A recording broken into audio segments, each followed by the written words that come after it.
Yang ini iki pesenan kebutuhan pangan sing dicopakno barek vendor gawe kru barek kapten kapal tanker sing sender nang pelabuhan Kalput Situbondo. Dropping kebutuhan panganan iki diemot barek perahu kayu api nang kapal tanker kelir oranye sing tulisane Pertamina LPG.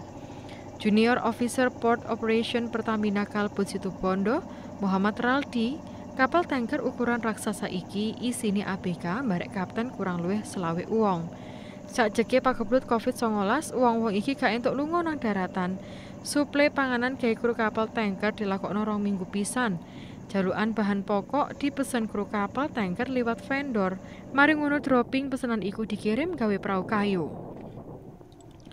Sakjeke ana pagebluk COVID-19, dropping panganan tetep dilakokno manut jalukane kru kapal.